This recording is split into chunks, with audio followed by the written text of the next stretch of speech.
Hi friends, അസ്സലാമു അലൈക്കും. പാലക്കാടൻ ഫുഡ് ചാനലിലേക്ക് എല്ലാവർക്കും ഒരിക്കൽ കൂടി സ്വാഗതം. ഇന്ന് നമ്മളിവിടെ ഉണ്ടാക്കാൻ പോകുന്നത് എളുപ്പത്തിൽ തയ്യാറാക്കാൻ പറ്റുന്ന ഒരു ബീഫ് ഗ്രേവിയാണ്. അതെങ്ങനെ ഉണ്ടാക്കാൻ പോകുന്നത് നോക്കാം.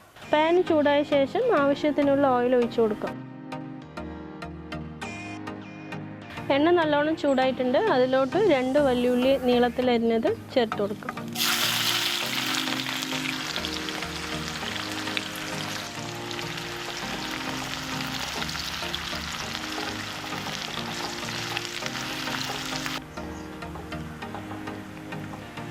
ഉള്ളി നല്ലോണം ആയി വന്നിട്ടുണ്ട്.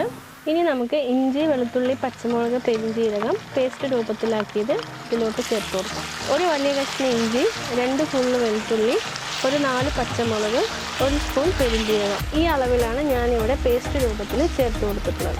ഇനി കറിവേപ്പില ചേർത്ത് കൊടുക്കാം.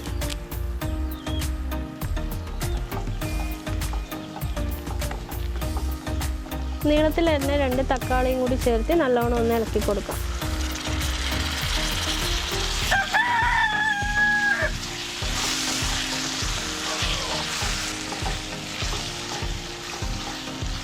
തക്കാളി എല്ലാം നല്ലോണം ഉടഞ്ഞു വന്നിട്ടുണ്ട്. ഇനി ഇതിലോട്ട് 1/2 സ്പൂൺ മസാലപ്പൊടിയും 1/2 സ്പൂൺ കുരുമുളക് പൊടിയും ചേർത്ത് കൊടുക്കാം.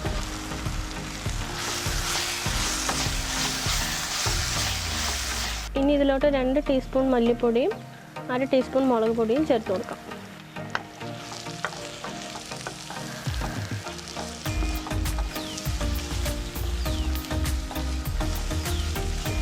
ഇനി മസാലയിൽ ആവശ്യത്തിനുള്ള ഉപ്പ് ചേർത്ത് കൊടുക്കാം.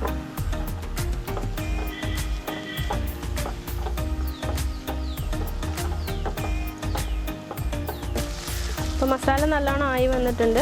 ഇനി നമുക്ക് വേവിച്ച് വെച്ച ബീഫ് ഇതിലോട്ട് ചേർത്ത് കൊടുക്കാം. ഞാനിവിടെ ആവശ്യത്തിനുള്ള കുരുമുളക് പൊടിയും മഞ്ഞൾപ്പൊടിയും ചേർത്ത് വേവിച്ചെടുത്ത ബീഫാണ് ഇതിലോട്ട് ചേർത്ത് കൊടുക്കാൻ പോകുന്നത്.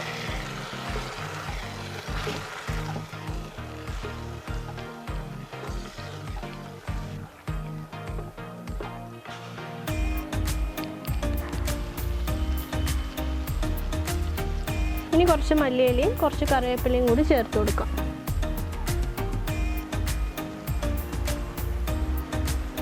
ഇനി ഒരു 2 മിനിറ്റ് നമുക്ക് മൂടി വെച്ച് വേവിക്കാം. ഇനി നമുക്കിതൊന്ന് തുറന്ന് നല്ലോണം ഒന്ന് ഇളക്കി കൊടുക്കാം.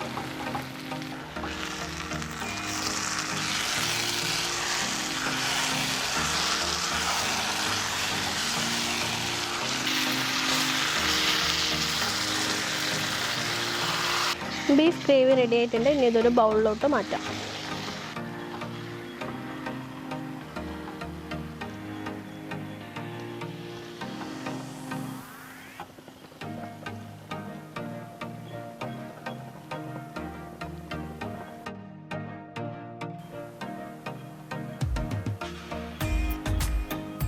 ഇനി നമുക്ക് മല്ലിയില ഉപയോഗിച്ച് ഗാർണിഷ് ചെയ്യാം.